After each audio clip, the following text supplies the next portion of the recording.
It's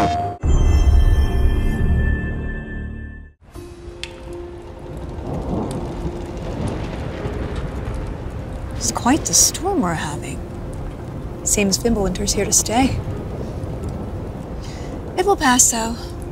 All things do. In the meantime, how about a story while we warm by the fire? Odin's filthy spies. That old man sees more now than he did when he had both eyes. Ah, one of my favorites. It's a story of adventure. A father and son working together to overcome insurmountable odds, setting in motion the greatest war the 9 realms have ever seen. I'm getting a bit ahead of myself.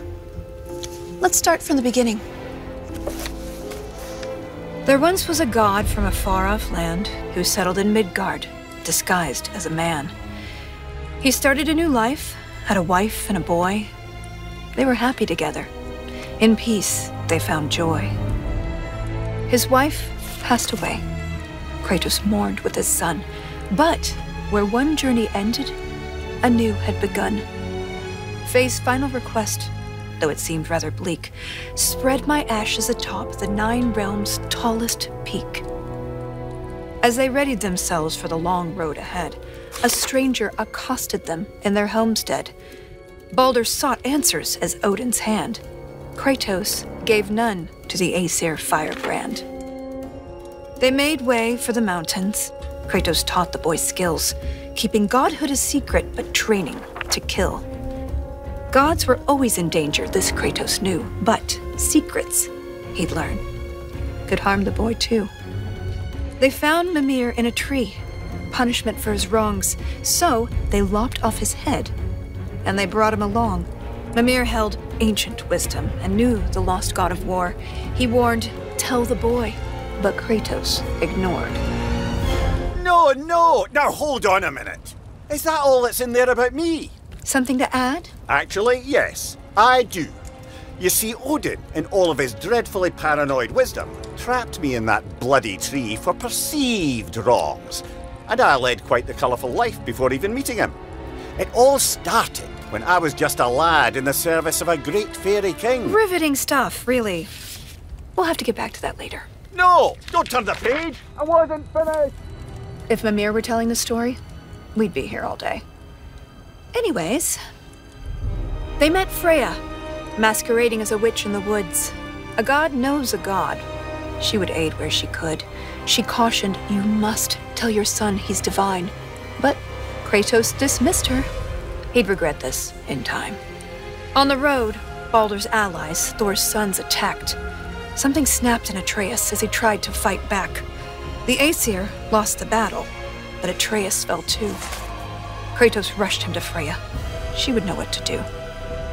Freya was disheartened with the father's neglect, but with the heart of Hell's troll, she could save his son yet. Kratos thundered through Helheim and slew the great troll.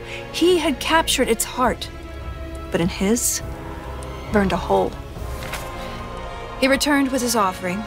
Freya cast a keen spell, and Atreus was healed, though not all was well. Kratos sat with his son, and for once he was true, revealing he was a god, and Atreus was too.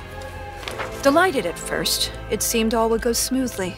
Then arrogance followed and bent Atreus toward cruelty. With tensions flared, Baldur preyed on their discord, casting back into Helheim Kratos and his ward. In Helheim, they learned Freya caused Baldur's plight. His mother's ill-conceived curse robbed his life of all light. They emerged from the realm as they neared journey's end, but Baldur appeared and attacked once again.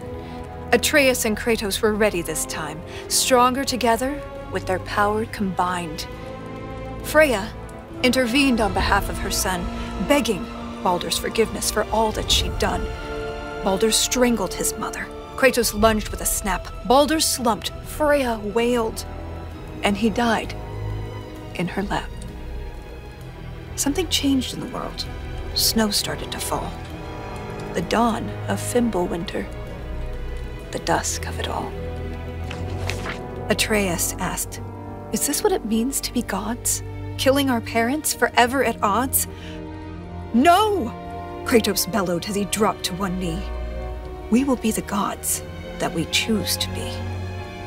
Finally, together, they reached the Great Peak, finding Jotunheim's temple, the giants' retreat.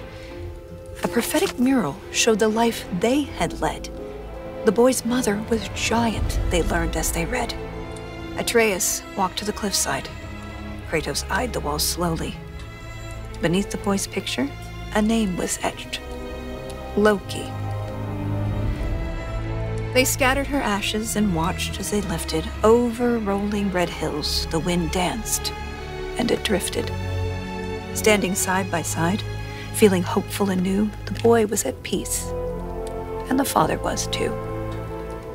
With their promise fulfilled, they returned to their home. They trained day after day, lest they'd reap what they'd sown. Atreus grew restless. Wary, Kratos remained. Ragnarok loomed as the great winter waned. Don't tell me you're thinking of stopping here. Things were just getting good. Well, I suppose we could go on a bit longer. An excellent idea. This is the most dramatic part. On second thought, perhaps we'd better cut it short. It seems that we're out of time. If you want to know how this story ends, I'm afraid you'll have to find out for yourself.